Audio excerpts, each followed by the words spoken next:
Halo semuanya, selamat datang di Ngopi Bareng Pancasila, podcast edukatif di mana kita ngobrolin hal-hal penting tentang bangsa, tapi tetap santai, kayak lagi ngopi bareng temen.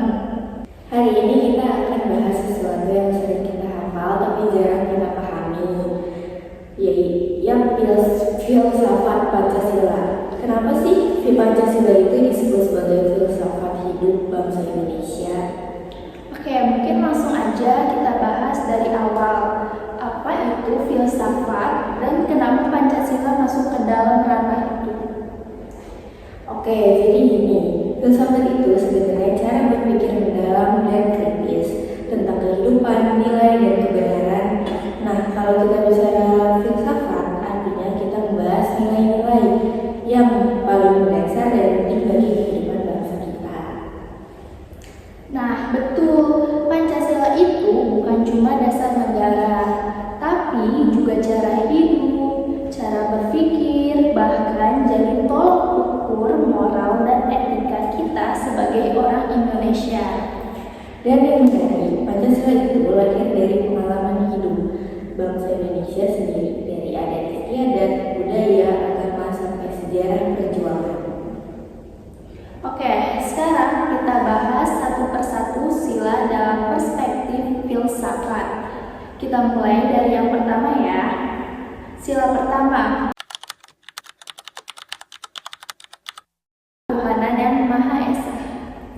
Ini sila yang menegaskan bahwa bangsa Indonesia adalah bangsa yang religius, tapi bukan hanya soal agama pribadi, melainkan penghormatan terhadap keberagaman kepercayaan.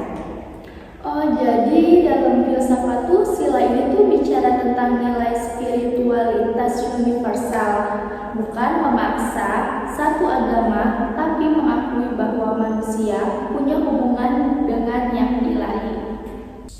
Sila kedua, kemanusiaan yang adil dan beradab. Ini sila yang membahas tentang martabat manusia.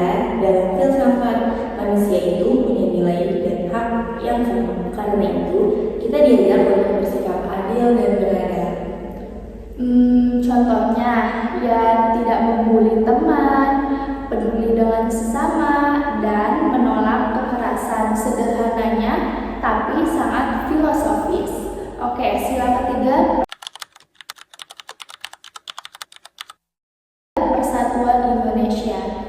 Nah, ini penting banget di negara multikultural seperti kita. Persatuan bukan berarti menyamakan semuanya, tapi menyatukan perbedaan. Dalam filsafat, ini disebut sebagai kesadaran kolektif. Kita berbeda-beda, tapi punya tujuan bersama sebagai bangsa Indonesia.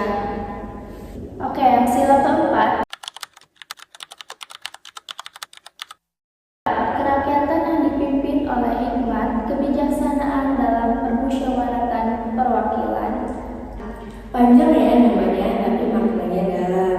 Ini bicara tentang demokrasi Indonesia yang khas, musyawarah, bukan sekedar voting.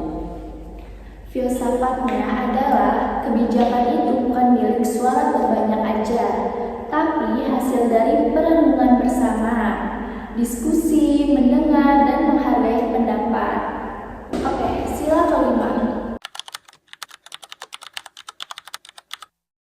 keadilan sosial bagi seluruh rakyat Indonesia. Ini sila yang menentukan langsung soal ekonomi, pendidikan, dan akses terhadap kesejahteraan. Oke, dalam filsafat, keadilan sosial itu adalah keseimbangan antara hak dan kewajiban. Bukan semua harus sama, tapi semua punya kesempatan yang setara. Pertanyaannya sekarang, apakah Pancasila masih relevan di zaman sekarang, di era digital, globalisasi, dan media sosial? Menurutku justru makin relevan. Lihat aja, kita makin individualis, gampang konflik karena perbedaan. Pancasila tuh mengingatkan kita pentingnya gotong royong, toleransi, dan kebijaksanaan. Betul, generasi muda harus melihat Pancasila bukan cuma sebagai pelajaran PPKN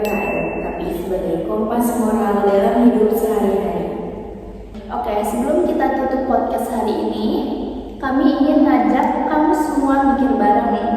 Nih, ada beberapa pertanyaan yang bisa kamu jawab sendiri atau diskusiin bareng teman.